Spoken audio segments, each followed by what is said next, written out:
Summertime YouTube without the horrendous wind. Here we have a 1500 Hurricane. Now, to me, this is a really gorgeous truck.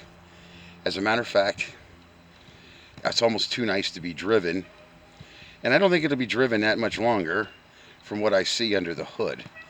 Not to mention, those headlights, I believe, are $2,000 a piece, if from what I heard. Uh, there was a damaged one that was sitting next to this one on the lot. It was brand new, and there was a question by this owner of how much a headlight was. Okay, this is everything wrapped up. Chris Farley, you retard. Even though this is a Dodge. I started this up. Do you see that? That is a knob. I was looking for a shifter after I searched how to start it and push the button in the brake, and I got a shifter. And then I had to figure out how to get the parking brake off. I didn't know you just pushed it, or I believe I pulled it out. I forget what I even did. Hey, we got another bug visiting us. So anyway, you see that old truck? And I just bought another one. I found it for $150 down in a valley here, and it's secluded in the weeds. It might make a nice rescue video depending on the property owner. I always have to ask permission, but anyway, that old truck moves along a lot better than Joe Biden, George Bush, and even Trump. Okay, if you think I want all this bullshit under the hood of a vehicle, electronic booby traps, okay, and it might be too dangerous to work on your new Ford or any new car. You know something, Chris Farley? Go suck a duck, okay? I've been working on vehicles. I got 5 modified championships underneath my belt. And if it's too dangerous to work on your truck, I don't want it, okay? You can keep it. Enjoy it. You see, my old tanks, through my rust proofing, which we're going to get to, and I'm going to turn you on to a really good company first. Remember I told you, I don't really promote anything for anybody. But if you want fast service, you want good paint, body supplies, okay, and I'm talking at good prices, and with fast shipping, Clark's Wholesale. I deal with the one in Oklahoma. I'm fond of the Okies, some of them. And you see, Chris Farley, through the magic of these hoses, flows the juice that preserves these. You see, I wish they could stick one of these in me, and don't say where, and preserve me forever, okay? Because that rust proofing stuff that I use goes a long way. You see, I ordered a bunch of new hoses, and this is what they gave me. This is basically like an air brake line or fuel line, and it kinks. What they do is they kink when you're spraying because you're trying to get up in an angle, and they kink right at the fitting, and you get hit right in the puss with the ordnance.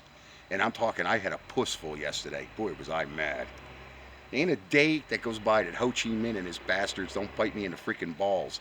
And if you think I want Ho Chi Minh underneath the hood of my truck, you got another thing coming, Farley. And that goes for you, Stellantis, and GM. You want to put Ho Chi Minh underneath the hood of your truck, you keep them. Because I noticed your car lots are loaded. That's my mom and I, we went shopping the other day. And at 90, she's pretty perceptive. She's starting to lose it. But she looked out, there was a Kia lot, and then there was the Ford lot. She says, they can't be selling too many cars. I said, despite maybe what their stock market, what their stock figures, I said, they ain't selling jack shit because people don't want it. They're rejecting the technology. Okay? That old Ford over there's got an electronic distributor and a carburetor. And as I said, it moves along better than Washington, D.C. and the whole world in general because it doesn't have Ho Chi Minh underneath the hood at every square inch. Okay? And if you want to put shit underneath the dashboards for the dash controls that you can't get to or you got to rip half the truck apart, you keep your bullshit. You don't sell it to me. I don't want it. Okay? The American consumer doesn't want it. Now, you might be training the younger people to accept their expensive demise. Well, Maybe they'll accept it, maybe not. So I covered Clark's wholesale, and I wanted to cover the retards.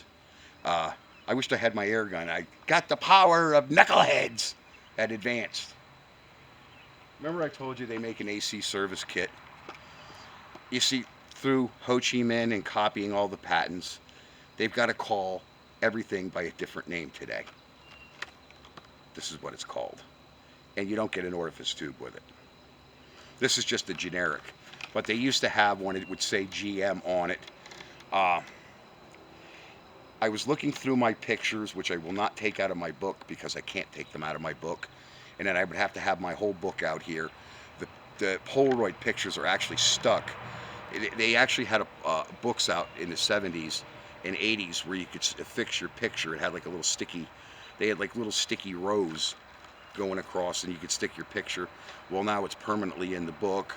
And the book is still indecent, so I don't want to expose it to sunlight because that book was probably bought in the 70s, is all I can say. And I kept hold of it. It was something overstock of my dad's or my mom's or whatever in a drawer, and I got a hold of it in my 20s or whatever and started putting my pictures in there.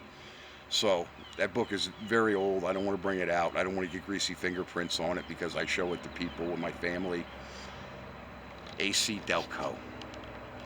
They made this kit with the orifice tube, and it was $29 back in the day. I paid about $32 or $33 for this at Advanced because they're getting outrageous with their prices. Ho Chi Minh, Ford. Okay, you gotta uncouple your assholes because nobody wants your garbage. Nobody's gonna put up with it. Okay, I got one guy that rolled in with a fairly new one. And just like this one's taking extra time. I've got to call. When he calls, I'm just going to tell him it's got a couple booby traps. There's places here that I had to tape off where I cannot get that the rust coating stuff on those sensors and on the plugs. You just can't do it.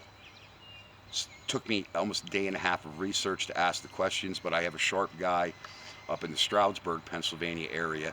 I can call him on these Chryslers because they're working on an awful lot of them lately up there. They're more junk than they are a vehicle. And he's telling me customers, they have these trucks about 2 years before stuff starts going haywire. And that's what I was mentioning, where I got the mention of the dash controls. Something with the climate control underneath the these Dodge Rams, it goes bad pretty immediately. And what he's assuming is, I guess, the sweat from the accumulator. There's hardware for the AC underneath the dashboard, and I guess it's pooling water and shorting things out. I guess it freezes during the winter, and then when you go to use it the next summer, it's not there anymore. But that's what I'm saying about a booby trap a minute in every square inch of the vehicle. You don't need all those sensors underneath the hood. They made a fucking vehicle from the 1950s and 40s all the way up until the 1990s over there. All you could do is stick a key in them. They're simple, simplistic, they're fuel efficient. Why do you got to drill 1,000 holes in a frame and call that for fuel? Everything that they destroyed good about an automobile, it was either for gas mileage, efficiency, or safety. Making an unsafe fucking vehicle that you can't fix and have the confidence that you're even going to make it to work. I mean, I don't know how people keep a job today when the vehicles are that unreliable. I mean, it's a real question mark in my mind. How do you keep a job when you can't depend on your vehicle? And then the dealer might have it a month or 2 or 3 or 4, or maybe they can't fix the thing at all. Ford, GM, Stellantis, you keep your bullshit. I'll do my car shopping in the salvage yard and the backyards and the farm fields up here. That's where I'll get my new car. Thanks for watching my videos, guys.